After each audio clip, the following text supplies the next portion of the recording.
வாழ்க வையகம், வாழ்க வையகம், வாழ்க வளம். குருவே துணை. குருவின் திருவடி போற்றி. திருவடி சரணம். பேரன்பு மிக்க சகோதர சகோதரிகளே, உங்கள் அனைவரையும் மானசீகமாக ஒரு சேர சந்தித்துக் கொள்வதில் உங்கள் அனைவரையும் பணிவோடு வணங்கி அன்போடு வாழ்த்திக் கொள்வதிலும் பெரும் மகிழ்ச்சி அடைகின்றோம். ஒரு தொடர் சிந்தனை வகுப்பு. சரி, வகுப்புக்கு செல்வதற்கு முன்பு ஒரு 2 நிமிடம் அனைவரும் எண்ணங்களிலிருந்து மனதை விடுவித்து கண்களை மூடிக்கொள்ளுங்க. எண்ணங்களிலிருந்து மனதை விடுவித்து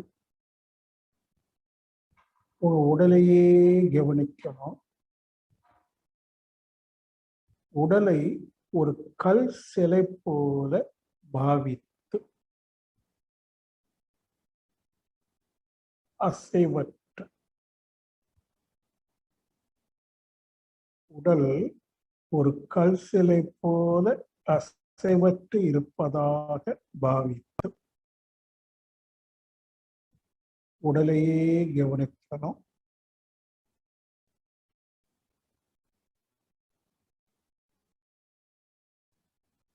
தொடர்ந்து கவனிக்கின்ற போது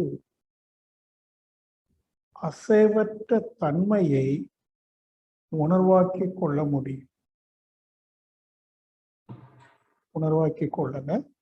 அசைவற்ற தன்மை, staticness of the body.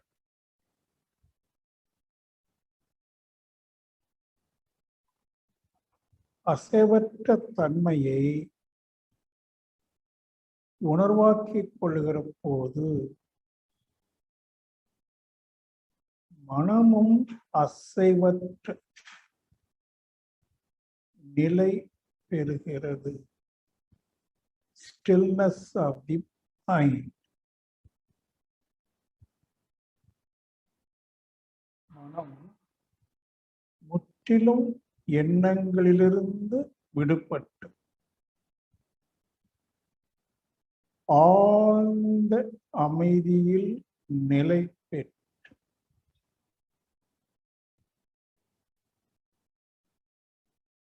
அமைதினா என்னான்னு கவனிங்க.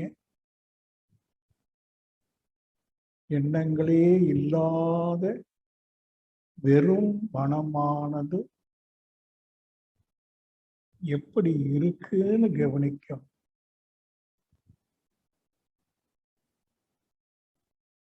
ஆழ்ந்த அமைதி.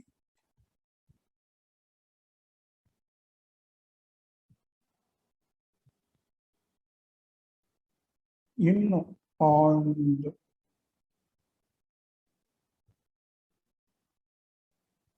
ஆழ்ந்து பேரமைதி.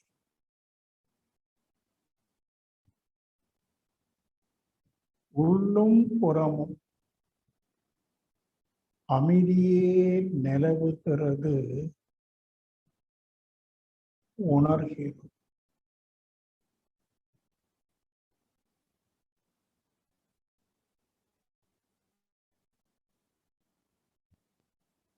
இன்னும் ஆழ்ந்து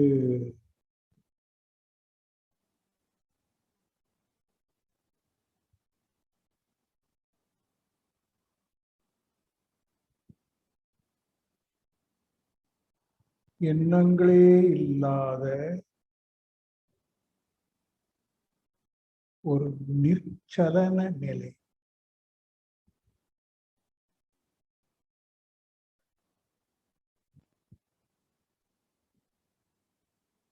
எண்ணங்களே இல்லாத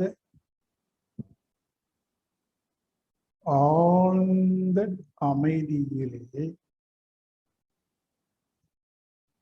ஏற்படுகிற அனுபவம்தான் இறை அனுபவம்.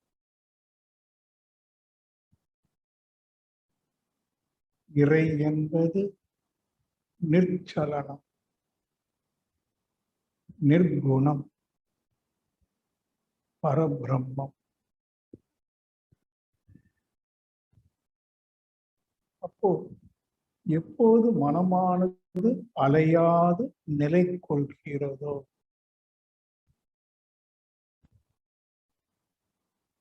அந்த நிலை கொண்டிருக்கிற காலம் சற்று நீடிக்குமானால்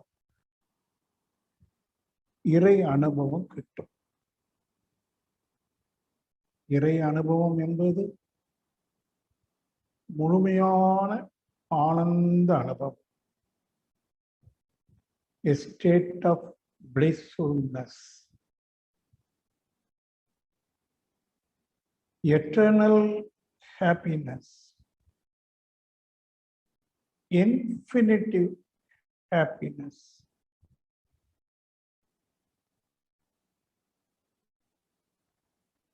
That is the reality of godliness. இறைத்தன்மையின் உண்மை ஆனந்த சொரூப நிலை.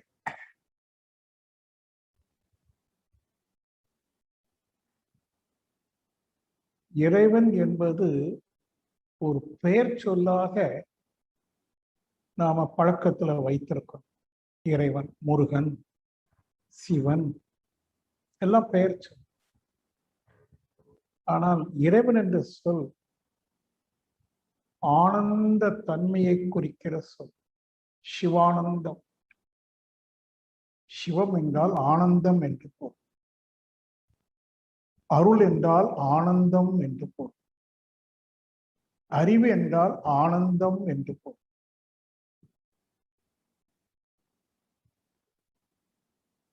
ஆனந்தமய கோஷம் என்று சொல்லும். A state of blissfulness. கண்ணை திறந்து கொள்ளுங்க.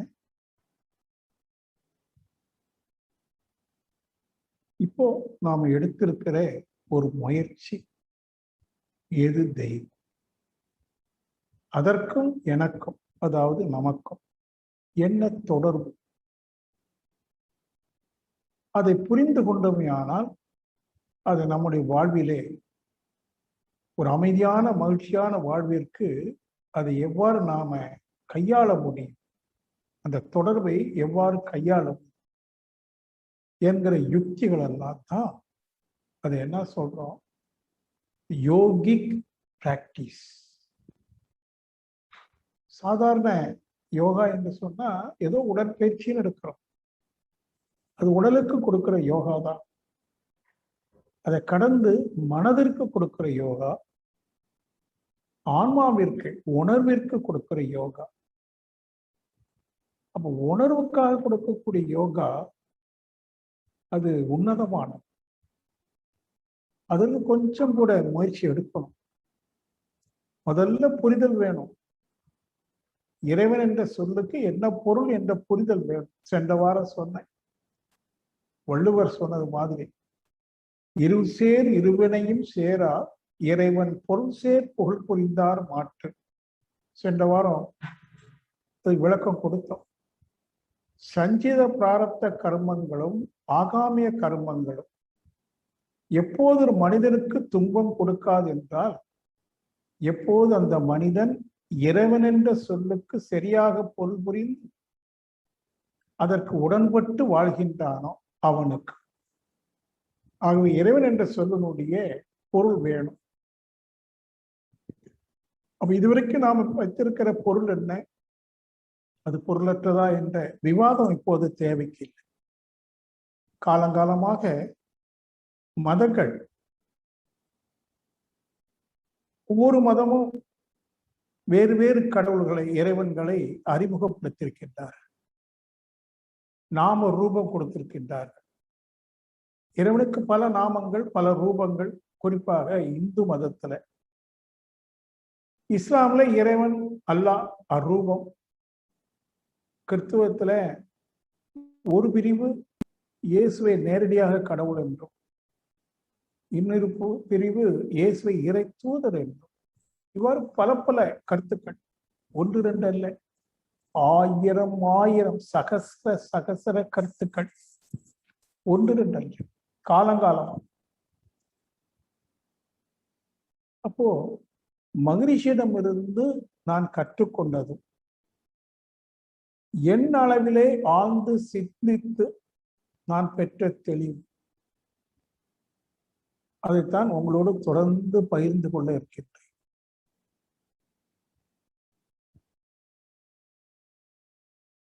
இப்போ கொஞ்சம் கொஞ்சம் ஒவ்வொரு ரீதியா பார்ப்போம். ஏது இறைவன் அப்படின்னு நீங்க என்கிட்ட கேட்டீங்கன்னா ஒரே வாக்கியம், எல்லாம் இறைவன். இறைவனை தவிர்த்து வேறு ஒன்றும். நீ காணுகிற அனைத்து பொருட்களும் தோற்றங்களும் இறைவனுடைய வெளிப்பாடு. இறைவனை ஒவ்வொரு பொருளிலிருந்து வரக்கூடிய தன்மைகள் இறைவனை, அதை உணரக்கூடிய நானும் நீங்களும் இறைவன்களே. இறைவனை தவிர்த்து வேற ஒன்றும். இதுதான் ஞானம். நான் சொல்லக்கூடியது அல்டிமேட்டா முடிவா சொல்ல வேண்டியதை தொடக்கத்தில் சொல்றேன். அதற்கு உதாரணம் சொல்லி விளக்கம் கொடுத்து ஒரு காலகட்டத்தில் நீங்களும் ஆமா என்று சொல்லக்கூடிய அளவுக்கு அழைத்து செல்லக்கூடிய ஒரு பயிற்சி. நமக்கு மதம் என்று சொன்னா பக்தி என்று பொருள் இல்லையா? பக்தி மார்க்கம் என்று சொல். பக்தின்னா என்ன பொருள்? பக்தி என்ற ஒரு சொல்லுக்கு பல பொருள். நம்பிக்கை, பிலீவ் சிஸ்டம் என்று சொல். பக்தி என்பது பிலீவ். இன்னொரு பொருள் இருக்கு, நம்பிக்கை மட்டுமல்ல, மரியாதை, மதிப்பு, அன்பு. தேச பக்தி என்று சொன்னா இந்த தேசத்தின் மீது பற்று. அந்த இடத்துல பக்தினா பற்று. ஆசிரியர் மீது, குருவின் மீது பக்தி அப்படின்னா அவர் மீது காட்டுகிற மரியாதை, அன்போடு கூடிய மரியாதை. இறை பக்தி அப்படிங்கும்போது அது இறை நம்பிக்கை. அப்ப பக்தி என்ற சொல்லுக்கு பல பொருள். அது இடத்துக்கு தக்கவாறு மாறும். ஆன்மீகம் என்று வருகிற போது பக்தி என்றால் நம்பிக்கை. மதங்கள் எல்லாம் நம்பிக்கையை தான் ஊட்டுது. விசுவாசம், பிலீவ் சிஸ்டம் என்று சொல்லுவேன். ஆனா நான் என் அன்பர்களுக்கு சொல்லுவேன், நம்பிக்கை என்பதுல நல்ல கவனிக்கணும். எப்போ நம்பிக்கை என்றால் என்ன? இருக்கலாம், இல்லாமே இருக்கலாம் என்று பொருள் போடும். இறைவன் உண்டுமா? நான் நம்புறேன் இருக்கேன். இன்னொருத்தர் இல்லை என்றுதான் நான் நம்புகிறேங்கிறேன். இரண்டு சாரார் இருக்கிறார். ஆத்தியமும் இருக்கு, ஆத்தியமும் இருக்கு. இறைவன் உண்டு. இறைவன் உண்டு என்று எதை ஆதாரமாக கொண்டு சொல்கின்றாய்? ஒரு கேள்வி. அப்போ என்ன சொல்லுவான்? என்னுடைய குரு அல்லது என்னுடைய மதம் இறைவன் உண்டு என்று சொல்கிறது. நான் என் மதத்தை நம்புகிறேன். ஆகவே இறைவன் உண்டு. நம்பிக்கை. இல்லை என்று சொல்வனிடம் நீ எல்லாம் தேடி பார்த்தியாப்பா, எப்படி உறுதியா இல்லைன்னு சொல்ற? அப்ப அவர் சொல்றாரு, என்னுடைய அமைப்புக்கு ஒரு தலைவர் இருக்கிறாரு, குரு இருக்கிறார். அவர் இல்லை என்று எங்களுக்கு சொல்லி இருக்கிறாரு. நான் என் குருவை நம்புறேன். ஆகவே அந்த கருத்தை நம்புறேன், இல்லை என்று நம்புகிறேன். உண்டு என்றும் இல்லை என்றும் சொல்வது நம்பிக்கையை அடிப்படையாக கொண்டு. இவர் பார்த்ததும் இல்லை, அவர் தேடினதும் இல்லை, இல்லையா? அப்போ இந்த நம்பிக்கை என்பது மதில் மேல் பூனை மாதிரி, மேபின்னு சொல்லுவோம். ஆதாரம் இல்லை, ஆதாரம் சொல்ல தெரியல. இரண்டாவது, இந்த நம்பிக்கைங்கிற வார்த்தை நிலையானது அல்ல, அடிப்படை இல்லாதது.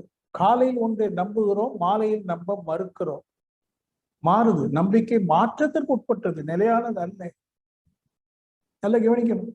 அந்த நிலையானது அல்ல, மாற்றத்துக்கு உட்பட்டது என்று சொல்லக்கூடிய நம்பிக்கை தான் இந்த சமூகம் முழுவதும் பரவி இருக்கு. Believe system. ஆனால் இங்கு வேதாத்திரி மகிழ்ச்சி என்று வருகிற போது அவருடைய பாரம்பரியம் என்ன என்றால் அத்வைத பாரம்பரியம், ஞான மார்க்கம். வேதாத்திரி மகிழ்ச்சி வந்த பாரம்பரியம் வாழையடி வாழையாக வந்தது ஞான மார்க்கம். மார்க்கத்துல, தத்துவத்துல அத்வைதம். அதனுடைய விளக்கத்தை தான் நம்ம சொல்லணும். அங்கு நம்பிக்கைக்கு இடமில்லை. நம்பிக்கை மாறக்கூடியது, நிலையானது அல்லவே. அது ஒரு புரிதலே இல்லை. ஆகுதான் மகிழ்ச்சி அந்த பாடல்ல எல்லாம் வல்ல தெய்வம் அது எங்கும் உளது நீக்கமற. உண்மை. சொல்லால் மட்டும் நம்பாது. நான் சொல்றேங்கிறதுக்காக கூட நீ நம்பாது. என் மேல் உனக்கு மரியாதை இருக்கலாம், பக்தி இருக்கலாம், ஆனா நான் சொல்றேங்கிறதுக்காக நீ நம்பாது. சுயமாய் சிந்தித்தே தெளிவாய். அதான் ஞானம். ஞானம் என்பது சுயமாக சிந்தித்து சிந்தித்து அதை நீங்க கன்ஃபார்ம் பண்ணும். எஸ், ரைட், தெளிவு. அதான் ஞான மார்க்கம். இது நம்பிக்கை மார்க்கம் அல்ல. ஞான மார்க்கம் ஒரு மனிதனுக்கு அந்த ஞானங்கள் கிடைக்குமானால் அது நிற்கும். பக்தி நிற்காது. என்ன சார் பக்தி நிற்காதுன்னா என்ன அர்த்தம்? ஒரு உதாரணம் சொல்றேன். வாழ்க்கை அனுபவத்தில் ஏறத்தாழ ஒரு 35 ஆண்டுகளுக்கு முன்பு ஒரு நண்பர் சொல்லும்படி என்னோட வயதுல பெரியவர், ஒரு பிராமின். அவரு வியாபாரம் பண்ணிட்டு இருக்கிறாரு. அவரு டெய்லி காலையில கடைக்கு வர்றதுக்கு முன்னாடி அவர் வீட்டுல குளிச்சு எல்லாம் பண்ணி அவருடைய பூஜை அறையில ராமன் சீதை ஜோடியா இருப்பாங்க இல்லையா, அப்படி ஒரு சிலை வச்சிருக்காரு. அதை வணங்கி எல்லாம் பண்ணி பக்தியோட கடைக்கு வருவார். இது தொடர்ந்து பல நாள் நடக்குது, எனக்கு நல்லா தெரியும். ஒரு நாள் அவருக்கு ஒரே மகள், துபாயில் அவங்க இருந்தாங்க, அவங்களும் அவங்க ஹஸ்பண்ட். துபாயில் அந்த அம்மா கார் ஓட்டிட்டு போன போது ஆக்சிடென்ட்ல இறந்துடுறாங்க. அந்த செய்திங்க வருது. ஒரே மகள், வெளிநாட்டில் இருக்காங்க, நல்ல செல்வத்தோடு இருக்கக்கூடிய வியாபாரி, மகன் இறந்துடுறாங்க. இவர் முதல் என்ன செய்தார் தெரியுமா? நேரம் அந்த ரூமுக்கு போனார், பூஜை அறைக்கு. அந்த சிலை எடுத்தார். நீ கடவுளே இல்லைன்னு கழுப்பு உடைச்சிட்டார். நேற்று வரைக்கும் ராமனையும் சீதையும் ஜோடியாக பார்த்து வணங்கி பக்தியோடு திருநீர் போட்டு வரக்கூடிய ஒரு பிராமின் தன் மகள் இறந்ததுனால் இறைவன் இல்லை. இதான் பக்தி. நான் நினைக்கிறதுலாம் நடந்துட்டு போயிட்டு இருந்தேன்னா இறைவன் உண்டு. இல்லைன்னா சொல்றேன், இந்த இறைவனுக்கு ஒரு கண்ணில் நெய், ஒரு என்ன சொல்லுவாங்க சுண்ணாம்பு ஒரு கண்ணில். இறைவன் பாரபட்சம் பார்க்க. இன்னொரு சொல்லுவாங்க, நான் வணங்கும் இறைவன் உண்மை என்றால் இதோ நான் அவரை சபிக்கிறேன், அது நடக்கட்டும், அவங்க விளங்காம போகணும்னு சொல்லிடுவாங்க. நான் கும்பிடுற சாமி உண்மை என்றால் இது நடக்கும். கடவுள் உண்மையா இல்லைங்கிறது இவங்க ஜட்ஜ்மெண்ட் கொடுக்கிறாங்க. இதான் பக்தி. இன்னும் கோயிலுக்கு போறோம், முருகன் கோயில், சாமிலாம் கூட்டம், அங்க முருகனுக்கு போட்டோ போட்டு கீழே அழகா எழுதியிருக்கு, யாம் இருக்க பயமே. அவன் படி இறங்கி வர மலையில இருந்து கீழே அந்த செருப்பை கட்டி போட்டமே இருக்குதா, திருட்டு போயிடுச்சா தெரியலையே, கொஞ்சம் வேகமா போலாம். யாம் இருக்க பயமே போச்சு. அங்க நிக்கிறது வரைக்கும் இறைவன் சொல்லுகிறான், நான் இருக்கிறேன்பா, பயப்படாத. இது இந்து மதத்துல மட்டுமல்ல, கிறிஸ்துவத்திலும் இருக்கு. Fear not, I with you, நான் உன்னுடன் இருக்கிறேன், பயப்படாதே. யார் பயப்படல? அப்போ உன்னுடைய பக்தி முழுமையான பக்தியாக இருந்தால், முழுமையான நம்பிக்கையாக இருந்தால் அச்சமோ கவலையோ கொள்ளக்கூடாது. எல்லாம் இறைவன் பார்த்துக் கொள்வான். நான் என் கடமை மட்டும் செய்கிறேன். அது உண்மையும் கூட. நாம கடமை மட்டும் செஞ்சுட்டே போனா இறைவன் பார்த்துக்குவான் தான். ஆனா ஞான மார்க்கத்தில் தெளிவு அடையும் போதுதான் அது உறுதியாகும். நான் ஒன்றும் செய்யறதுக்கு இல்லை, எல்லாம் இறைச்செயல். நான் என் கடமை மட்டும், குறைந்தபட்ச கடமை மட்டும் செஞ்சுட்டு சிவனேன்னு இருக்கிறேன், எல்லா காரியமும் நடக்குதுன்னு ஆதாரபூர்வமா ஞான மார்க்கத்துல, அது இந்த காலகட்டத்துல விஞ்ஞான ஆதாரம், வெறும் தத்துவ ஆதாரங்கள், மனசுக்காக சொல்லக்கூடிய பேச்சல்ல, நிரூபணம், விஞ்ஞான நிரூபணத்தை வைத்து எதை இறைவன் என்று பார்க்கிறோமோ அது நம்மை பார்த்து கொள்ளும். இறைவன் என்னை வழிநடத்தி செல்கிறான் என்று சொல்லும், இறைவன் என்னை தடுத்து ஆட்கொள்கிறான் என்று சொல்லும், என் சமூகம் உனக்கு முன்பாக செல்லும் என்று பைபிள் சொல்லும். இதெல்லாம் அவங்க என்ன செய்யறாங்க மதத்துல? இதெல்லாம் நம்பும். இவனுக்கு நம்ப முடியல. ஏன்னா மனசு என்பது எதையும் முழுமையாக ஏற்றுக்கொள்ளார்.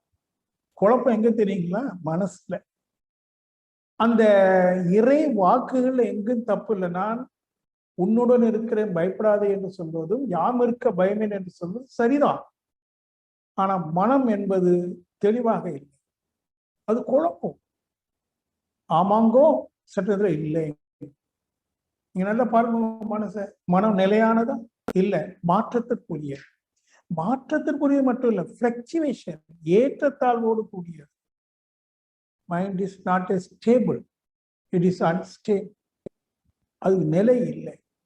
இதுதான் பக்தி. பக்தியை குறை சொல்லல, பக்தி சரிதான், அங்க சொல்லப்பட்டது சரிதான்.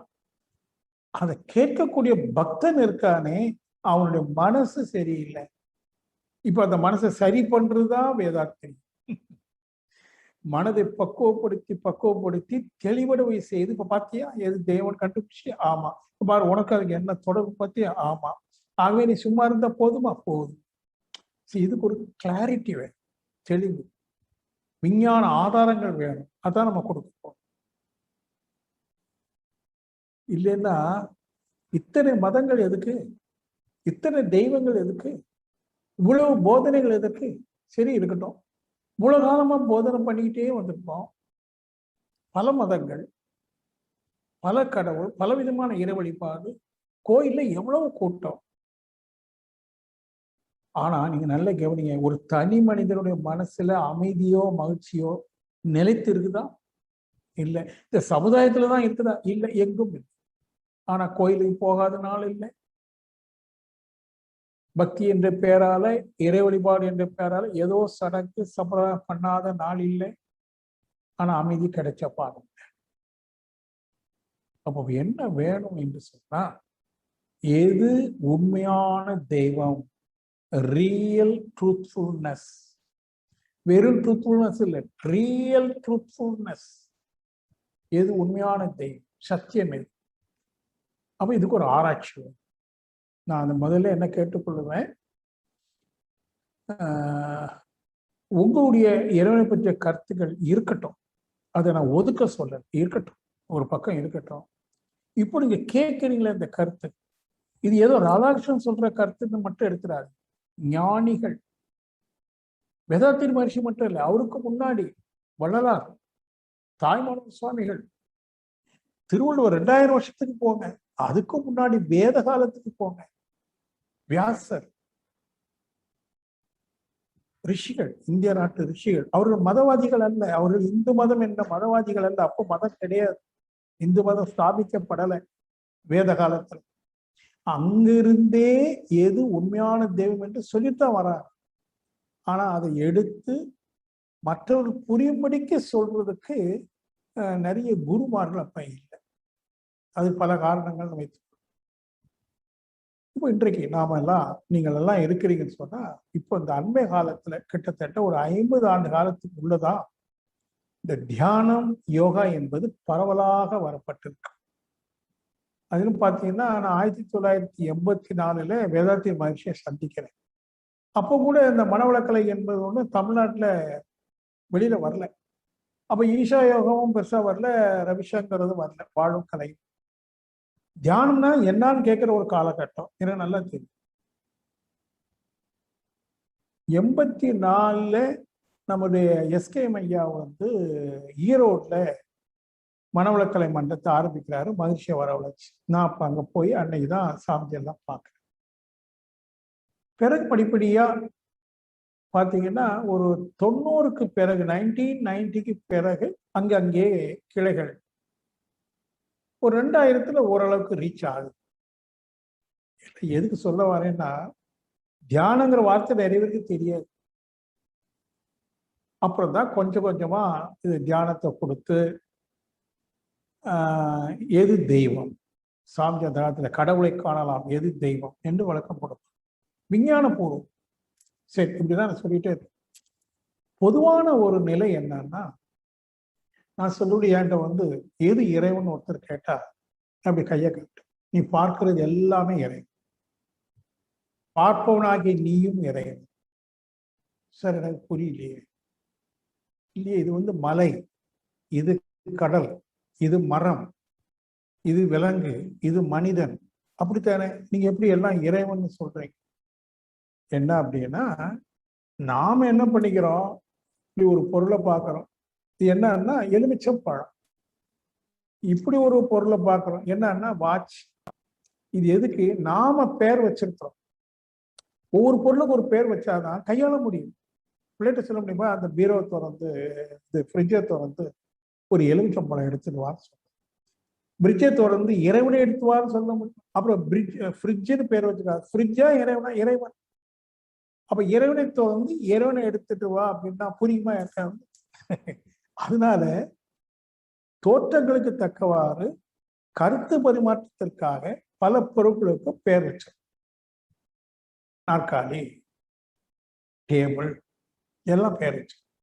இதை வச்சது யாரு? நாம மனுஷன். நீங்க பேரை கழிச்சது என்னன்னு கேட்டீங்கன்னா இறை. பொதுவான பெயர் இறைவன். நாம வச்சுக்கிட்டது பொருளுக்கு தக்கவாறு நாற்காலி ஆகிய வச்சிருக்கோம். இது முதல்ல புரிந்து கொள்ள.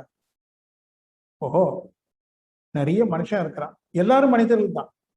ஆனா ஒவ்வொருத்தரும் ஒவ்வொரு பேர். இது ராதாகிருஷ்ணன், இது மதன், இது தாட்சாயினி, இது லட்சுமி அம்மா பேர் வைக்க. ஆனா பொதுவான மனிதர்கள். எப்படியோ அதுபோல எல்லா இயற்கை தோற்றம் தெய்வம். தெய்வத்தை தவிர வேற ஒண்ணுமே. இது இன்னும் ஹைஃபையா எப்படி சொல்லுவோம் அப்படின்னு கேட்டீங்கன்னா, இந்த பக்தி மார்க்கத்துல போயிட்டு, அதாவது மத நம்பிக்கையில் இருக்கிறவங்க போயிட்டு இறைவன் உண்டுமானா உண்டு. எத்தனைன்னு கேட்டீங்கன்னா இந்து மதத்துல சொல்லுவாங்க பல பல.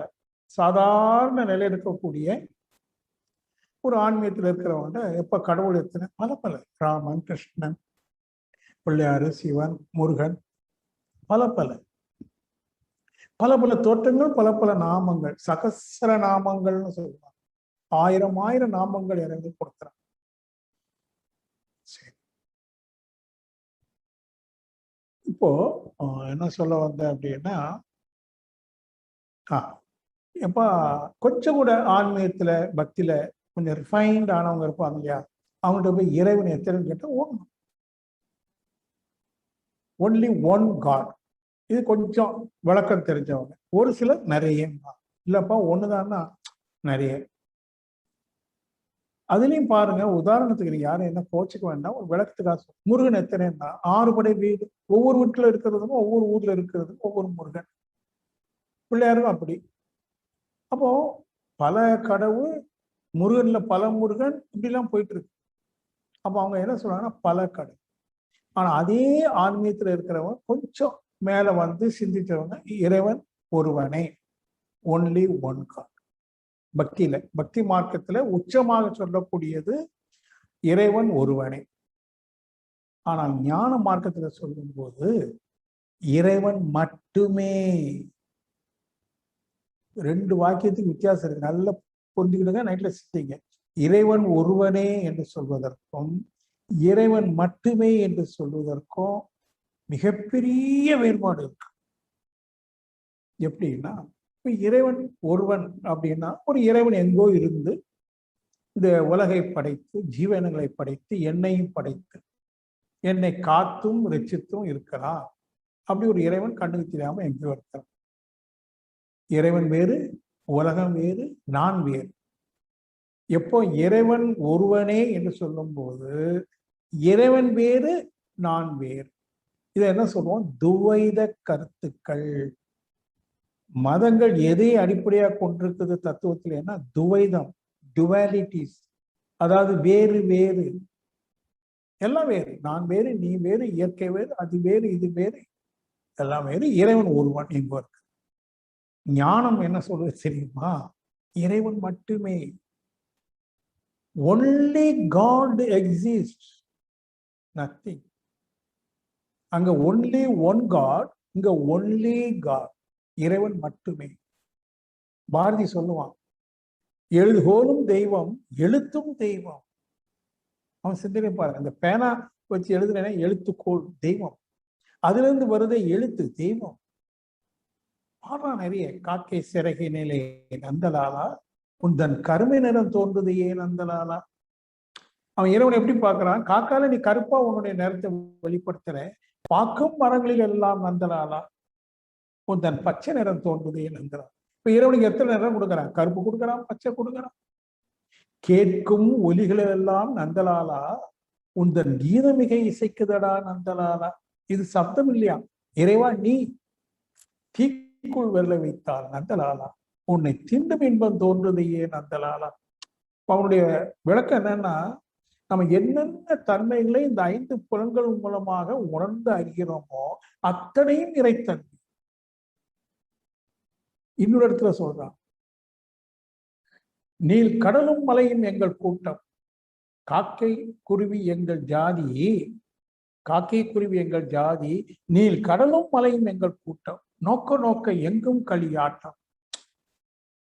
அவன் சேர்ந்து சொன்னான், எப்பா கடவுள் யாருன்னா, காக்கை குருவி எங்கள் ஜாதி. சீடன் கேட்க, நம்மளாம் மனுஷ ஜாதி, காக்காவும் குருவி எப்படி நம்ம ஜாதி ஆகும்? அதுக்கும் உணர்வு இருக்கு, நமக்கும் உணர்வு இருக்குப்பா. நமக்கும் பசி இருக்கு, அதுக்கும் பசி இருக்கு. அப்போ உணர்வு ரீதியில பார்த்தீங்கன்னா ரெண்டும் ஒன்று தானே. அப்போ ரெண்டும் ஒன்றா ஆகிட்டாங்க. சரி, புரிஞ்சுக்கிட்டேன். கடலும் மலை எப்படி நம்முடைய கூட்டமாகும்? நாமெல்லாம் உயிர் உள்ள கூட்டம், அது உயிர் இல்லையே. அப்போ சொல் இல்லை, நமது உடல் அணுக்களின் கூட்டு, அதுபோல மலையும் கடலும் அணுக்களின் கூட்டு. அதான் கூட்டம் என்று சொன்னார். கூட்டு, அணுக்களின் கூட்டு, கூட்டம். அப்ப எல்லாம் ஒண்ணுதாங்கிறார். உணர்வு ரீதியா எல்லா ஜீவனும் ஒண்ணு, பௌதீக விஞ்ஞானத்தின் அடிப்படையில் எல்லா அணுக்களின் கூட்டு, எல்லாம் ஒண்ணு. அப்புறம் இன்னொரு பாடல்ல சொல்றார், காயிலே புளிப்பதென்ன நந்தலாலா, நீ கனியிலே இனிப்பதென்ன நந்தலாலா. கண்ணா, காயிலே புளிப்பது என்ன கண்ணபிரானே, நீ கனியிலே இனிப்பது என்ன கண்ணபிரானே. அப்போ கிருஷ்ணனை பார்த்து அவன் என்ன சொல்றான்? நீ தானே புளிப்பாவும் இருக்க, இனிப்பாவும் இருக்க.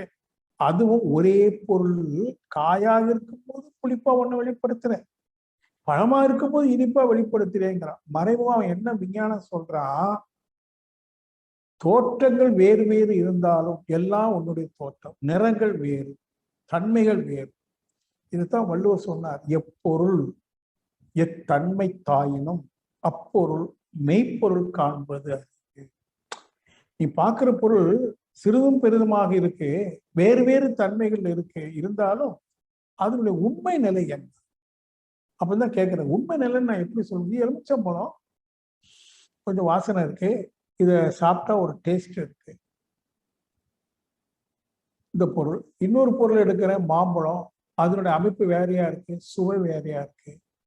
ஒரு ரோஸ் பூ எடுக்கிறேன், தோற்றம் வேறையா இருக்கு, வாசனை வேறையா இருக்கு.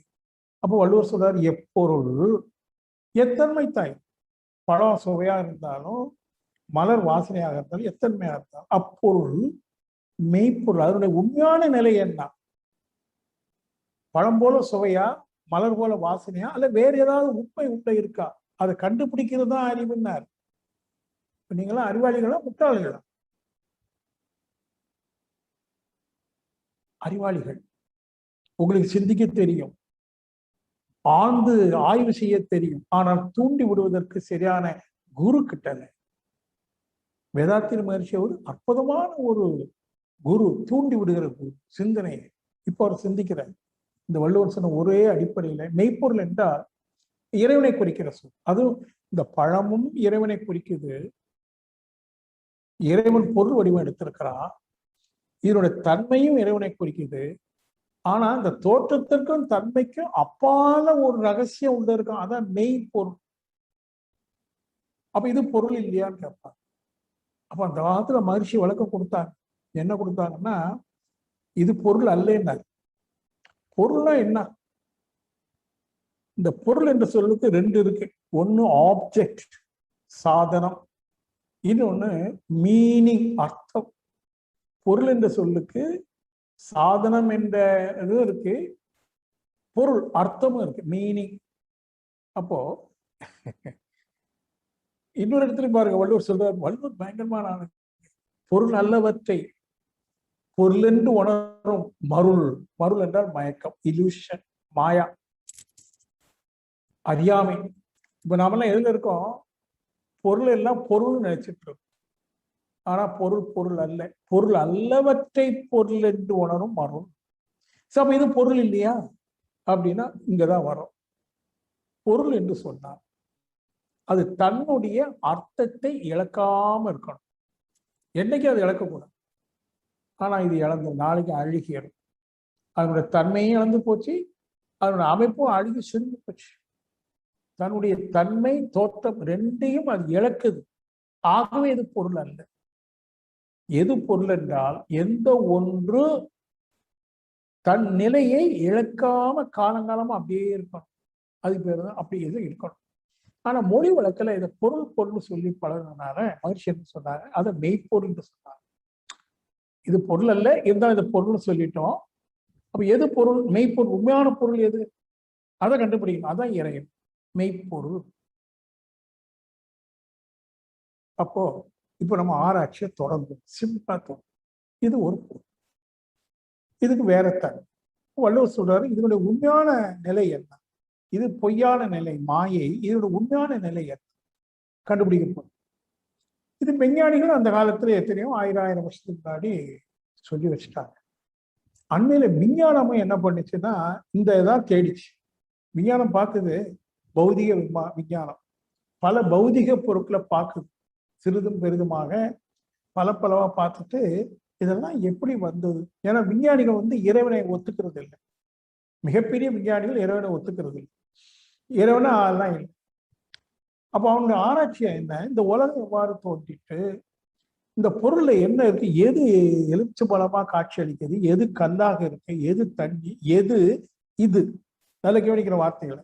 ஆராய்ச்சி என்னன்னா எது இதுவாக இருக்கிறது, எது. இப்போ நான் கையில மோதிரம் போட்டிருக்கிறேன், எது மோதிரமாக இருக்கிறது? தங்கம். தங்கம். எது கம்மலாக இருக்கிறது? தங்கம். சொல்றோமா இல்லையா? அந்த மாதிரி எது இதுவாக இருக்குது எல்லா பொருளையும் பார்க்க. அப்ப விஞ்ஞான ஒரு அணுகுமுறையில போயிட்டு அவன் ஆராய்ச்சி எல்லாம் பண்ணி துணை கருவியெல்லாம் கொண்டு ஆராய்ச்சி பண்ணி என்ன கடைசியா கண்டுபிடிச்சாங்கன்னா எல்லா பொருட்களும் அணுக்களின் கூட்டு. அப்ப அணுன்னா என்னன்னு கேட்டார். அணு என்றால் தன்னைத்தானே சுழன்று வேகமா சுழன்று ஓடக்கூடிய ஒரு சக்தி, எனர்ஜி, அட்டாமிக் எனர்ஜி சொல்றோம். Atom is energy. உருண்டை வடிவத்துல தன்னைத்தானே சுழந்து கொண்டு வேகமாக ஓடிக்கொண்டிருக்கிற ஒரு சக்தி அணு. ஒரு காலத்துல கண்டார். பிறகு அதையும் அணு எங்கிருந்து வந்ததுன்னா ஆராய்ச்சி பண்ண உள்ள போனா எலக்ட்ரான், புரோட்டான், நியூட்ரான் என்று மிக சிறிய கூறுகளை, சக்தி கூறுகளை கண்டுபிடிச்சான். அதுவும் சுழண்டு என்ன பண்ணுது, சுழண்டு ஓடிட்டான். போன வாரம் சொன்னேன் நினைக்கிறாங்க. அப்போ அந்த எலக்ட்ரான் புரோட்டான், அந்த எலக்ட்ரானையும் இப்போ பிரிச்சுட்டான். பிரிச்சு அங்கேயே துகள் இருக்குது. அப்போ இப்படி பார்த்தீங்கன்னா மிக சிறிய ஒரு துகள் வருமே, அதற்கு மெஞ்ஞானம் என்ன பெயர் கொடுத்தது? பரமாணு. பரமாணுன்னா அணுவோடு சின்னது, அதை விட சின்ன அணு இல்லை. அப்போ இந்த இப்போ எலுமிச்சம்பழம் எதுவால் ஆனது? முதல்ல விஞ்ஞானி சொல்லக்கூடிய அணுக்களால் ஆனதுன்னு வச்சுக்கோ. அப்புறம் அவன் பிரிச்சு கடைசி எங்க வந்துட்டான், விண் துகள்னு வந்தா பாருங்க. விண் துகள் என்றால் மேற்கொண்டு பிரிக்க முடியாத சிறிய துகள். மேற்கொண்டு அது பிரியும். அத்தகைய சிறிய துகளுடைய ஒரு திணிவு அல்லது தொகுப்பு தான் இந்த பொருள். இதுக்கு எலுமிச்சம்பழம்னு பேர் வச்சிருக்கிறோம். பட் இது எதனுடைய கூட்டு? விண் துகள்களின் கூட்டு, தொகுப்பு, திணிவு. எப்படினாலும் வச்சுக்கணும். இது இன்னும் எளிதா புரியணுமானா ஒரு உதாரணம் சொல்றேன். இப்போ ஒரு நீண்ட சுவர் இந்த அறையில இருக்கு. 16 அடி நீளம், 10 அடி உயரம். என்னன்னு சொல்றோம்? சுவர். ஆனா உண்மையிலே அது என்ன, சுவர் தானா அப்படின்னா இல்லை. பல நூற்றுக்கணக்கான செங்கற்களின் தொகுப்பு, கூட்டு. இப்போ இது சுவருக்கு நம்ம பேர் வச்சுட்டோம். நாமங்கள் எப்படி இறைவனுக்கு பல நாமங்கள், சகச நாமம் சூட்டணுமோ அது மாதிரி செங்கலுடைய தொகுப்புக்கு ஒரு புது பேர் வைக்கிறோம், சுவர். சரி, புரிஞ்சுக்கிட்டோம். செங்கல் எடுத்துட்டோம், கையில வச்சுக்கிட்டோம். இது செங்கல் தானா? இல்லை. பல கோடி மணல் துகள்களின் தொகுப்பு. ஆமா தானே? மண்ணை தானே குழைச்சி எடுத்து கெட்டியாக்கி சூடாக்கி ஒரு கெட்டி பொருளா கொடுக்குறோம். ஆனா அதனுடைய மூலநிலை என்ன? மணல் துகள். சரி, ஒரு மணல் எடுத்துட்டோம், துகள். இது மணல் தானா, மணல் துகளான்னா அதை பொடிச்சிங்கன்னா பவுடர் ஆயிடும். தூசி துகள் இப்போ தூசியா. சரி, தூசியை பிரிக்க முடியுமான்னா கையால பிரிக்க முடியாது. ஆனா யூகத்தை கொண்டு பார்த்தீங்கன்னா இதே மாதிரி பிரிச்சுக்கிட்டே போனா கடைசியில் என்ன வரும் என்றால் விண்.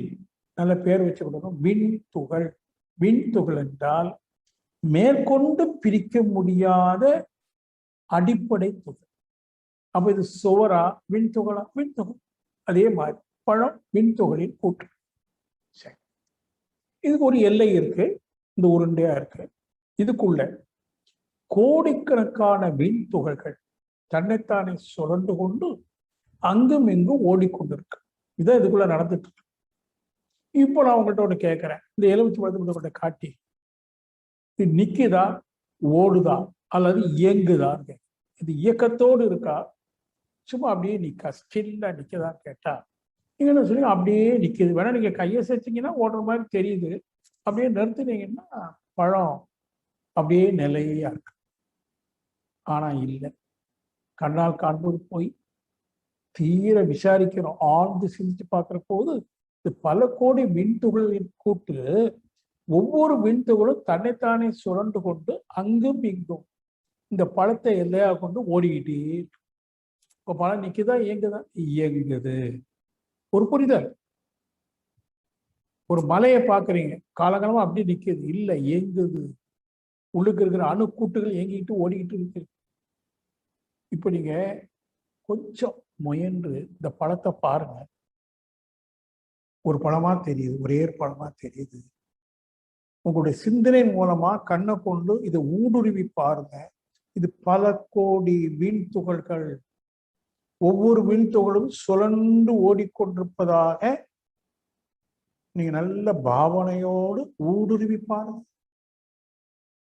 பல கோடி தூசிகள் வைங்களேன் அங்கேயும் ஓடிட்டு இருக்கு. அப்படி பார்த்தீங்கன்னா இன்னொரு காட்சி அங்க தெரியும்.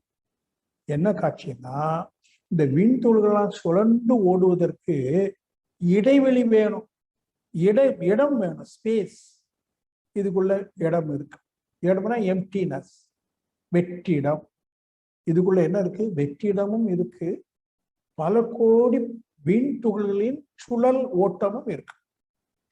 கண்டுபிடிச்சோமா? அப்ப இது பழம் அல்ல, உள்ளுக்கு இருக்கிற இடம். இடத்துக்கு வெளியில் பேர் வைக்கிறோம், ஸ்பேஸ். வெளியும் விண் துகள்களும் இருக்கு. அப்ப இது ஒரு பழம் அல்ல, ஒரு பொருள் அல்ல, பல கோடி விண்துகள்கள். விண்துகள் எல்லாம் சேர்த்து ஒரே ஒரு அம்சம் ஒண்ணு வைப்போம், இயக்கம்னு வைப்போம். சுழல் இயக்கம் அல்லது சக்தி, சக்தி கூறு. அப்ப இந்த பழத்துல ரெண்டு அம்சங்கள் இருக்கு. ஒண்ணு விண்துகள் என்ற அம்சம், இன்னொன்னு காலி இடம், எம்டி ஸ்பேஸ் இருக்கு. அப்ப அந்த ஒரு பழத்துல ரெண்டு அம்சங்கள் பார்க்கிறோம், காலி இடம், விண்துகள். சரியா? இப்போ அடுத்த ஒரு கேள்வி கேட்டுக்குவோம். ஒரு இடத்துல ரெண்டு இருந்தால், ரெண்டு அம்சம் இருந்தால், ஒன்று முந்தியது மற்றொன்று பிந்தியது, அப்படித்தானே இருக்கணும். முந்தியது பிந்தியது. இதுல எது முந்தியது எது பிந்தியது அப்படின்னு கொஞ்சம் ஆராய்ச்சி பண்ணீங்கன்னா, காலியிடம் முந்தியது, விண்துகள் பிந்தியது. எப்படி சார் அப்படின்னா, இடம் இல்லாம விண்துகள் சுத்த முடியாது, அதுக்கு ஒரு இடம் வேணும். ஆகவே முந்திய இடம் இருக்கணும். இப்போ இந்த ரூம் இருக்கு, ரூம் முந்தியதா நான் முந்தியதுன்னா, காலத்துக்கு பார்த்தீங்கன்னா நான் தான் முந்தினவன். எனக்கு 70 வயசு மேலே போயிட்டு, இது வீடு கட்டி 35 வருஷம் ஆச்சு. ஆனா இந்த அறைன்னு இப்போ சொல்லும் போது, நாங்க இந்த அறைக்குள்ள வர்றதுக்கு முன்னாடியே இந்த அறை இருக்கேன், அதுக்கு பிறகுதான் நான் வந்து உட்கார்ந்து இருக்கேன். அது மாதிரி இந்த எல்லை கட்டிய பொருளுக்குள்ள வெளி இருந்தால்தான் விண் வந்து சுழண்டு ஓட முடியும். ஆகவே எது முந்தியது? வெளி. எது பிந்தியது? விண்துகள்.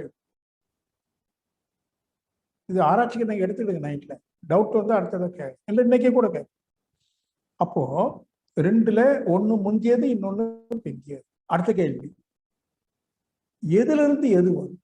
முந்தியிலிருந்து பிந்தியது வருமா, பிந்தியிலிருந்து முந்தியது வருமா? கிளீனா சொல்லிடலாம், முந்தியிலிருந்து தான் பிந்தியது. அம்மாவுக்கு அப்புறம் தானே பிள்ளை. முந்தியது வெளி, பிந்தியது. வெளியில் இருந்துதான் விண் வர வேண்டும். யுகத்திலேயே ஆராய்ச்சி பண்றோம். அப்ப விண் என்ற சுழற்சியினுடைய முந்தைய நிலை, மூல நிலை எது என்றால் வெளி. வெளி என்றால் என்ன? வெற்றிடம், ஒண்ணும் இல்லை, ஸ்பேஸ். அப்போ இதனுடைய மெய்ப்பொருள் என்னவென்றால் வெளியே மெய்ப்பொருள். இது தோற்றப் பொருள், மாற்றத்திற்கு உட்பட்டது. நாளைக்கு அழுகிறோம், சுருங்கிறோம்.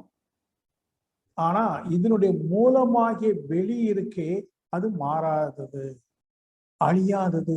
ஏன்னா அது வெற்றிடம். அது தோன்றுவதும் இல்லை, மறைவதும் இல்லை.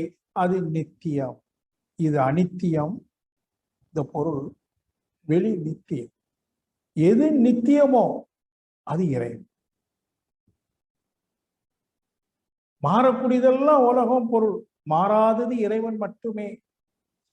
இதுக்குள்ள அந்த வெளியை பார்த்துட்டோம். அதுக்கு அந்த சுத்த வெளி என்று சொல்லு. சுத்த வெளின்னா அது ஒண்ணுமே இல்லை, ஸ்டேட் ஆஃப் நத்திங். அதுல இருந்துதான் விண் தோன்றிச்சு. அது எப்படி தோன்றிச்சு, எப்படி இயங்கிச்சுங்கிறது ரெண்டாவது கதை. இப்போதைக்கு புரிந்து கொள்ள வேண்டியது, தோற்றத்திற்கு இது எலுமிச்சப்பழம். இதனுடைய உண்மையான நிலை, real state is nothing but a state of nothingness. வெளிதான். சரி, இந்த பழத்தை ஒரு பொருள், ஒரு பானை சோத்துக்கு ஒரு சோறு பதம் பார்ப்பது போல ஒரே ஒரு பொருள் எடுத்து ஆராய்ச்சி பண்ணிட்டோம். இதை தோற்ற பொருள் என்று சொல்றோம். இதனுடைய மூலம், ஆர்ஜின், மெய்ப்பொருள் வெளி, சுத்தம். நீ எந்த பொருள் எடுத்தாலும் அப்படித்தானே. தோற்றங்கள் வேறு வேறு, தன்மைகள் வேறு. வள்ளுவர் சொன்னது வந்துட்டோம். எப்பொருள் எத்தன்மைத்தாயினும் அப்பொருள் அப்பொருளுடைய மெய்ப்பொருள். உண்மையான தன்மை என்ன? மெய்ப்பொருள் என்ன? சுத்த வெளிதான் மெய்ப்பொருள். அதான் தெய்வம். இப்போ ஏதாவது குழப்பம். இது வரைக்கும் நாமங்களில், உருவங்களில் நாமங்கள் சொல்லி அழைத்து வழிபாடு செய்துட்டே வந்தோமே. இன்னும் ஒவ்வொரு மதத்துல ஒவ்வொரு மாதிரி சொல்லிட்டே வந்திருக்காங்களே. இங்க புதுசா இப்படி ஒண்ணு சொல்றாரு, வெளிதான் தெய்வங்கிறாரு. ஒண்ணு சார், தெய்வம் வெளினா ஒண்ணு இல்லைன்னா தெய்வம் ஒண்ணு இல்லையா? தெய்வம் ஒண்ணு இல்லையா? இருக்கு. அதான் சொன்னேன், இது வரைக்கும் தான் இப்படி. இன்னும் போக வேண்டி இருக்கு. இப்போதைக்கு என்ன சொல்றோம்? பொருட்கள் அனைத்துக்கும், ஜீவ இனங்கள் அனைத்துக்கும் மூலமாக இருப்பது வெளி, சுத்த வெளி. நம்ம சிந்தனைக்கு எடுத்துக்கொள்ளும் போது எதை இறைவன் என்று சொல்லணும், எது அனைத்துக்கும் மூலம். இது எல்லாம் எந்த மதத்துக்காரனும் ஒத்துக்கலாம். இறைவனுக்கு ஒரு விளக்கம் கொடுக்கும் போது, எந்த ஒன்று அனைத்து தோற்றங்களுக்கும் மூலமோ, தோற்றங்கள் எல்லாம் நிகழ்வதற்கு காரணமோ, எந்த ஒன்று எங்கும் வியாபித்திருக்கிறதோ, எந்த ஒன்று எல்லாமாகவும் என்றும் இருக்கிறதோ, அது தெய்வம்.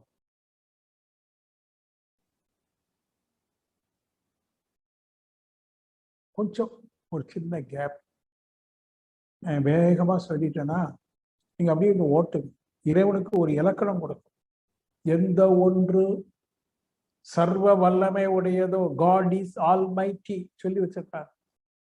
ஆம்னிபொட்டன்ட், ஆம்னிபிரசன்ஸ். தெய்வம் சர்வ வல்லமை உடையது. வெளி சர்வ வல்லமை உடையது. எப்படி வல்லமைன்னா, இப்ப நான் இருக்கிறேன் 60 கிலோ, ஒரு நாற்காலியில உட்கார்ந்துருக்கு. நாற்காலி வெயிட்டு கம்மி தான், 15 கிலோ. இந்த ரெண்டுல எது வல்லமை? 60 கிலோவா 15 கிலோ அப்படின்னு கேட்டா எடையை வச்சு வல்லமை சொல்லக்கூடாது. என்ன அது சுமக்குது, தாங்குது. நான் உட்கார்ந்து இருக்கேன். தாங்கப்படும் பொருள் வல்லமையா, தாங்கக்கூடியது வல்லமையா? அப்ப நாற்காலி தான் என்னை விட வல்லமையானது. அது மாதிரி எல்லாவற்றையும் இந்த பூமி தாங்கிட்டு இருக்கு. நாற்காலி, அது இது, மரம், செடி, கொடி, மலை, எல்லாவற்றையும் இந்த பூமி தாங்கிட்டு. அப்ப பூமி வல்லமை. ஒப்பிட்டு பார்க்கிறோம் ஒவ்வொன்றா. வெளி, ஸ்பேஸ். விஞ்ஞானம் கண்டுபிடிச்ச ஸ்பேஸ், விண்வெளி. எது சுமந்துட்டு இருக்கு? விண்வெளி, வெளி. அப்ப வெளிதானே வல்லமை. இப்படியே விரிச்சு பார்த்தீங்கன்னா சூரிய மண்டலத்தை எது சுமந்துட்டு இருக்கு? வெளி. இந்த பிரபஞ்சத்தையே எது தாங்கிட்டு இருக்கு? பிரபஞ்சத்திற்கு அப்பால் இருக்கிற வெளி, சுத்த வெளி. எது சர்வ வல்லமை உடையது? வெளி. அதான் தெய்வம். அந்த வெளி இல்லாத இடமே இல்லை. ஒவ்வொரு பொருளுக்குள்ள இருக்கு, பார்த்தா தெரியாது. மறைபொருள் என்று சொல்லுவாங்க. மெய்ப்பொருள் மறைபொருள், மறைக்கப்பட்ட பொருள், கண்ணுக்கு தெரியாது. கண்ணுக்கு தெரியாமல் நீ இருந்தாலும் குறை ஒன்றும் இல்லை. மறைமூர்த்தி கடனை மறைமூர்த்தி நான் மூர்த்தின்னு சொன்னா தோற்ற பொருள். ஆனா நீ மறைமூர்த்தி. எவ்வளவு அழகா வார்த்தை போடுறாங்க. நம்ம நாட்டுல அழகா சொல்லி வச்சிருக்காங்க. ஆனா மத போதகர்கள், பூசாரிகள் அதை மறைக்கிறாங்க. ஏன்னா நீங்க நம்பிக்கையிலிருந்து சிந்திக்க ஆரம்பிச்சிட்டீங்கன்னா கதை மாறிடும். ஆக நீங்க புரிந்து கொள்ள வேண்டியது எது சர்வ வல்லமை. ஒரு ஆராய்ச்சி பண்ணீங்க, இதுதான் சுயமாக சிந்திப்பது. அந்த வெளிதான் எல்லாவற்றையும் சுமந்து கொண்டிருக்கு. ஒரு அணுவையும் வெளிதான் சுமந்து கொண்டிருக்கு, பிரபஞ்சத்தையும் அணுதான் சுமந்து கொண்டிருக்குது. அந்த வெளி இல்லாத இடம் இல்லை, எங்கும் வியாபித்து ஒவ்வொரு பொருளுக்குள்ளும் இருக்கு. இந்த எலுமிச்சம்பழத்துக்குள்ள வெளி இருக்கு, அணுக்கள் இருக்கு. அணுக்களின் வேகமான சுழல் ஓட்டம் அந்த வெளியை மறைக்குது. வெளி இருக்கு. இந்த பழத்துக்கு வெளியில இருக்கிற காற்று இருக்க, காற்றுல வெளியே இருக்கு, விண்துகள் இருக்கு, வெளியே இருக்கு. அப்படியே போனீங்கன்னா எந்த பொருளை பார்த்தாலும் எல்லாம் வெளி வெளி வெளி துண்டுபடாம அங்கு இங்கு இனாதபடி எங்கும் பிரகாசமாய் எல்லையற்று பிரபஞ்சத்தையும் கடந்து எல்லையற்று இருக்கிறது மெய்ப்பொருள். அது சர்வ வல்லமை உடையது, எங்கும் வியாபித்து இருக்கிறது, எல்லாமாக வெளிப்பட்டிருக்கிறது, என்றும் இருக்கிற நித்திய வஸ்து. இதுதான் தெய்வம். ஒரு முறை ஒரு சின்ன ஒரு விஷயம், ஒரு நல்லா இருக்கும் கேளு. நான் அப்படியே கதை சொல்ற மாதிரி சொல்லிட்டு வரேன், விஞ்ஞானத்தையும் சொல்லிட்டு வரேன். ஒரு 6 ஆண்டுக்கு முன்னாடி, அப்போ நான் வெளியேற்றப்பட்ட காலம். நான் நீண்ட காலமா 84 இருந்தே இங்க இருக்கிறேன். மகிழ்ச்சிய குருவாக ஏற்றுக்கொண்டது மட்டும் இல்லை, எனக்குள்ள ஆவாகனம் பண்ணிட்டு இருக்கிறேன். இதே சர்வீஸ்ல போயிட்டு இருக்கிறேன். ஒரு 6 ஆண்டுக்கு முன்னாடி சின்ன ஒரு ஆக்சிடென்ட், வெளியேற்றப்படுகிறேன். அப்ப எனக்கு இடம் இல்லை, மேடை இல்லைன்னு வைக்கல. அப்ப எங்க ஊர் சேர்ந்த என்னுடைய அன்பர்கள்லாம் சேர்ந்து கன்னியாகுமரி கடற்கரையில ஒரு தோட்டம் இருக்கு, ஆன்மீக தோட்டம், ஸ்பிரிச்சுவல் கார்டன். ஒரு ரோமன் கேத்தலிக் ஃபாதர் அதை நடத்திட்டு வர்றார். அப்போ என்னுடைய அன்பர்கள் ஒருத்தர் சொல்றாரு, ஐயா நம்ம அங்க போகலாம், நான் அந்த இடம் நல்லா இருக்கும், கடற்கரையும் கூட, ஒரு நாளைக்கு அங்க போய் வகுப்பு நடத்தலாம், சத்சங்க நடத்தலாம் கூட்டி. இப்போ நானும் இவர் போய் அவர்கிட்ட பெர்மிஷன் வாங்கினேன் ஃபாதர்கிட்ட. போனோம். ஃபாதர் வந்து வாங்க சார் அப்படின்னு கையெழுத்து கூப்பிட்டாரு. நானும் கூப்பிட்டேன். என்ன உங்களுக்கு தெரியலையான்னு கேட்டேன். தெரியலீங்களே, நான் உங்கள்கிட்ட 20 வருஷத்துக்கு முன்னாடி 25 வருஷமே இருக்கும் தீட்சை வாங்கியிருக்கிறேன். அப்புறம் சாதா ட்ரெஸ்ல வந்ததுனால உங்களுக்கு 2 தாடிலாம் நான் இப்போதான் தாடி வச்சு அறிமுகப்படுத்திக்கிட்டாரு.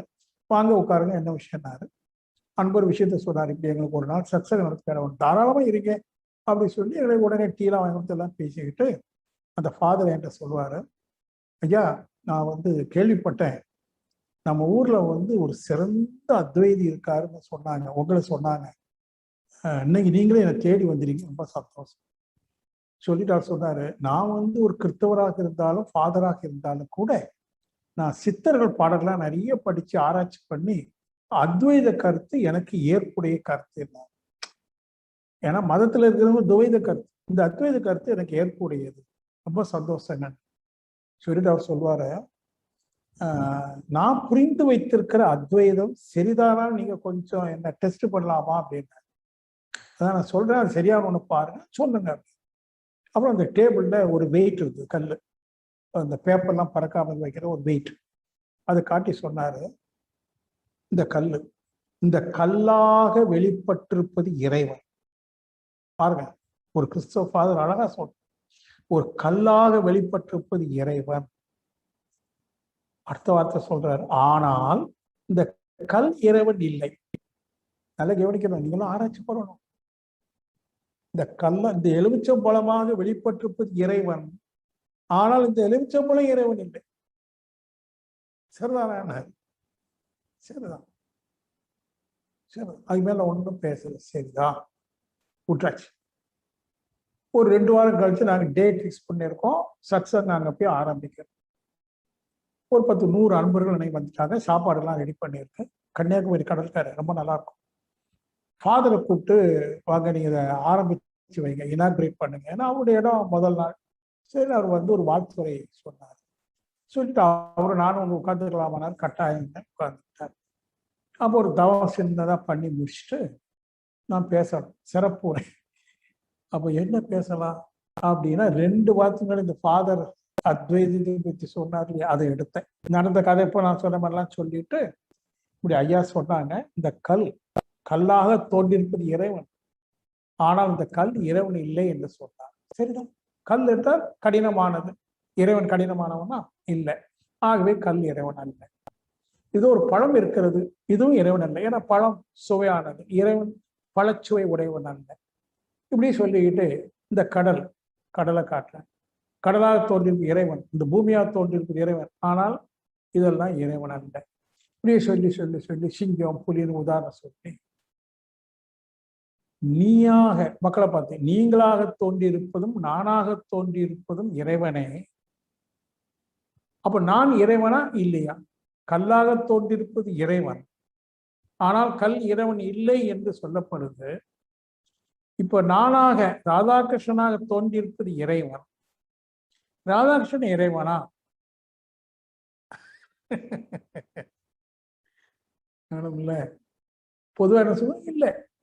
ஏன்னா ராதாகிருஷ்ணன் துஷ்டன், அயோக்கிய, கெட்டவன், அவங்களே சொல்லி எப்படி இறைவனா இருக்கும்? அப்ப நான் கேட்டேன், பக்கத்துல இருந்து யாரு? இயேசு மகானை இறைவனாக எடுத்துக்கொண்ட ஒரு கிறிஸ்துவ பாதிரி. இயேசு மகான் யார்? ஒரு மனிதன். இயேசு மகானாக தோன்றியிருப்பது இறைவன், ஆனால் இயேசு மகானை எனக்கு இறைவனாக பார்க்கின்றீர்களே. அவரும் ஒரு டிக்ளரேஷன் கொடுக்கிறார். இயேசு மகான் தன்னுடைய 29 வயதுல ஞானம் அடைந்த பிறகு ஐ ஆம் த ட்ரூத் அப்படிங்கிறார். நானே மெய்ப்பொருள், நான் சத்தியமாக இருக்கிறேங்கிறார். நீங்க அந்த வசனம் பார்த்திருப்பீங்க.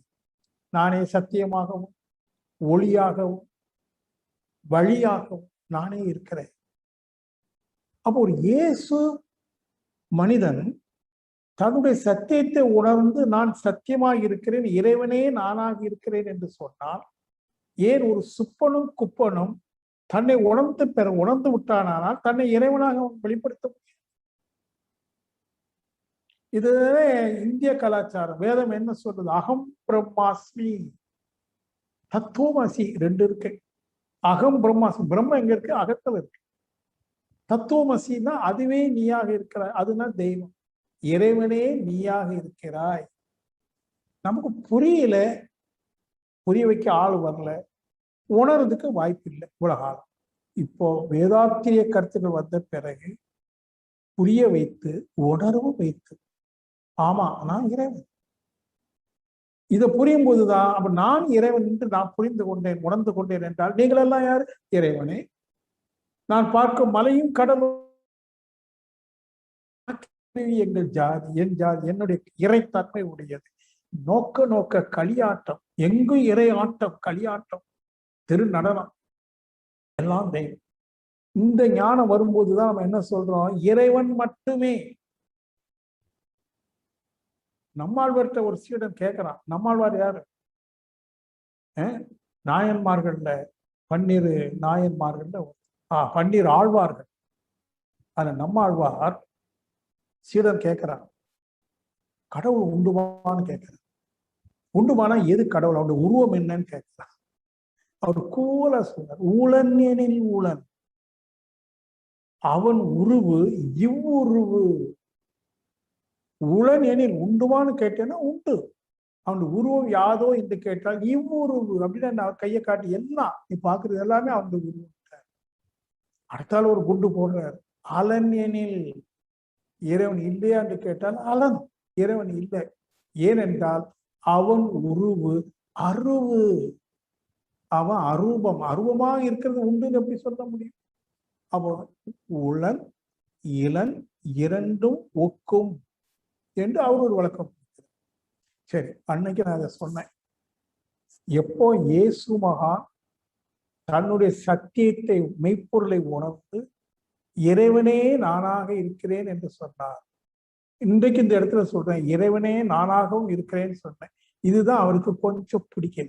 ஃபாதர் கொஞ்ச நேரத்துல சத்தப்படாம போயிட்டார். என்ன இருந்தாலும் அந்த மத அத்வைதம் படிக்கிறதுன்னு செய்தார். ஏற்றுல படிச்சது அத்வைதம்.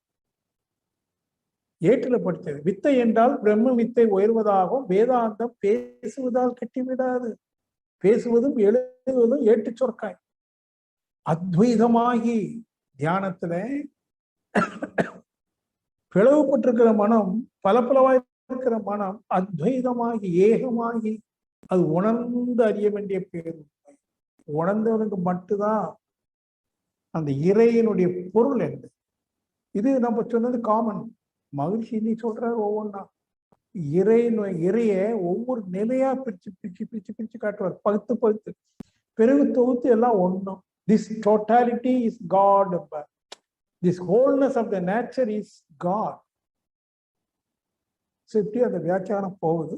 இன்னைக்கு இதோட நிறுத்திட்டு, இன்னைக்கு நான் ஒரு பழத்தை வச்சு என்னெல்லாம் சொன்னேன்னா, இது புதுசா கேட்கிறவங்க இன்னைக்கு கொஞ்சம் அமைதியா உட்கார்ந்து ஆய்வு செய்யுங்க. ஏற்றுக்கொள்ளாது. சுத்த வழிதான் தெய்வம் என்பதை ஏற்றுக்கொள்ளாது. நீங்க சுயமா சிந்திச்சு, ஆமா அந்த சுத்த வழிதான் சர்வ வல்லமை உடையதாக எங்கும் வியாபித்து அணுக்குள்ளையும் தூணிலும் துரும்பிலும் இருப்பான்னு சொல்ல காரணம் தான். இந்திய நாட்டுல துரும்புனா மிக சிறிய பொருள், தூண்னா பெரிய பொருள். பெரிதிலும் இருக்கிறான், சிறிதிலும் இருக்கிறான்னா, சின்னதுல சரி பெருசுல இருக்கிறான்னு புரிஞ்சுக்கலாம். சின்னதுல இருக்கான் தூசி. தூணிலும் துரும்பு, துரும்புனா மிக சின்ன தூசி. தூசிக்குள்ள இருப்பான்னா அவ்வளவு சின்னவனாயிரம். அப்ப ஏதோ ஒரு ரகசியத்தை அங்க வைக்கிறான்.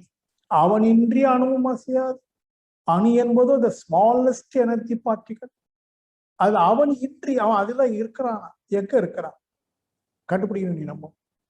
சோ அன்பர்களே, நான் சொல்லக்கூடியது ஒரு பெரிய ஆராய்ச்சியில ஈடுபட்டு இதுல காம்ப்ரமைஸ் பண்ணாம, நாம் பிடிச்ச முயலுக்கு 3 கால் என்று விவாதம் செய்யாம, உங்க கருத்துக்கள் இருக்கட்டும், அதை ஒதுக்க வேண்டாம், இருக்கட்டும். இந்த புதிய கருத்தை சிந்தனைக்கு எடுத்துக்கொள்ளுங்க. ஆமா போட வேண்டாம், ஆராய்ச்சிக்கு எடுத்துக்கொள்ளுங்க. ஒரு காலம் வரட்டும் அப்படின்னா இன்னும் நம்ம இறைவனை பற்றி சொல்ல வேண்டியிருக்கு. அதெல்லாம் நீங்க ஒரு 6 மாசம் கொண்டு ஆராய்ச்சி எடுத்து புரிஞ்சுட்டு அந்த டெக்னிக் உங்க கையில வந்துருச்சுன்னா, நம்ம எதுக்காக வாழ்றோம்? மகிழ்ச்சியா வாழணும், அமைதியா வாழும். ஆனா இன்னைக்கு எல்லா பொருளும் நம்மள்ட்ட இருக்கு. விஞ்ஞான உலகத்துல எல்லா மின் சாதனங்கள், வாழ்க்கை வசதி பொருட்கள், வேக வாகன வசதி பொருட்கள் எவ்வளவு இருக்கு. ஆனா எல்லாம் இருந்தும் அமைதி மட்டும். ஏதோ நேற்று இருந்து மாதிரி இருந்து இன்னைக்கு இல்லை. மகிழ்ச்சி நீடித்ததாக இல்லை. எல்லாம் இருந்தும் அமைதி மகிழ்ச்சி இல்லை என்றால் ஏன்? So some truth is missing. அப்ப இதை நீங்க புரியும் போது என்ன தெரியுமா, இதை நல்ல உணர்வும் கொண்டு வர போறீங்களா? அந்த மிஸ்ஸிங் இருக்கு பாருங்க, அது கையில கிடைச்சது, கைவல்யம் ஆயிரும். அதுக்கு பிறகு உங்க வாழ்க்கையில அமைதியும் மகிழ்ச்சியும், பொருள் இருக்கோ இல்லையோ, புகழ் இருக்கோ இல்லையோ, ஒண்ணும் இல்லை. ஆனா மகிழ்ச்சியா இருக்கு.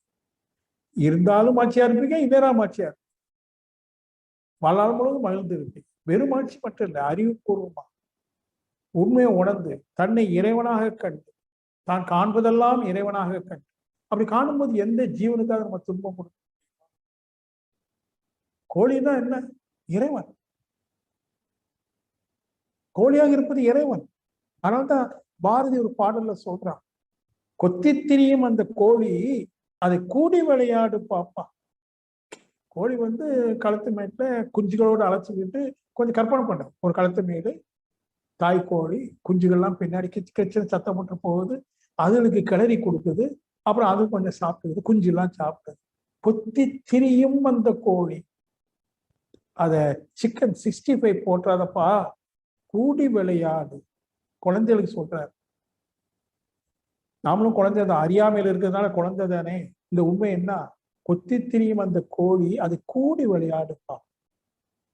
எத்தி திருடும் அந்த காக்காய் அதற்கு இறக்கப்பட வேணும்ப்பா. இந்த காக்காவை சொல்லும்போது எத்தி திருடுன்னு ஒரு அடைமொழி போடுறார். காக்காவை திருடைன்னு சொல்றாரு பாரதி. அவனை திருடனாக்குனது யாரு? எச்சி கையால கூட காக்காவை விரட்டாத நம்ம. எச்சி கையால கூட காக்காவை விரட்டாதுன்னா அதுக்கு ஒரு வழி இல்லை. அது எத்தி. நீங்க அந்த காக்கா ஏதாவது போட்டு அந்த பக்கம் நின்னீங்கன்னா அப்படியே ஒரு கண்ணால சாணிச்சு பார்ப்போம், இப்படியே போகும். ஏன்னா வந்தானா ஓடிடலாம். ஓடணுங்கிற ஒரு ஆங்கிள், அந்த பொருளை எடுக்கணுங்கிற எத்தி திருடும் அந்த காற்று. நீ அதை திருடனாக்கா அதற்கு இறக்கப்பட வேண்டும். அதனால நம்ம நாட்டுல காலையில ஒரு உருண்டை சாப்பாடு காக்காய்க்கு வைப்பான், நல்ல பழக்கம். அடுத்த ஒரு வாதி சொல்றாரு, அண்டி பிழைக்கும் நம்மை ஆடு, அதை ஆதரிக்க வேண்டும் படிப்பான். இந்த ஆட்டுக்குட்டிலாம் பார்த்தீங்கன்னா வந்து முட்டிட்டு நிற்கும், அண்டி பிழைக்கும். ஸோ இப்படியே அந்த பாடல் பெருசா போயிட்டு என்ன சொல்றாருங்க, ஜீவ காருண்யம். ஒவ்வொரு ஜீவனும் ஜீவன் அல்ல, சிவம். சிவனாரே ஜீவனாயிட்டு இருப்பரே. இறைவன் தான் ஜீவனாக வந்திருக்கு. மனித ஜீவன் மட்டும் இல்லை, ஒரு புழு கூட இறைவனுடைய வெளிப்பாடு. இப்படி போகுதுங்க. நம்ம வந்து அந்த காருண்யத்துக்கு வரலாம். இப்போதைக்கு இது வரைக்கும் இன்னைக்கு வச்சுக்கோ. டைம் ரொம்ப கொண்டு போயிட்டேன். வாழ்க வளமுடன். ஏதா இருந்தா கேட்டு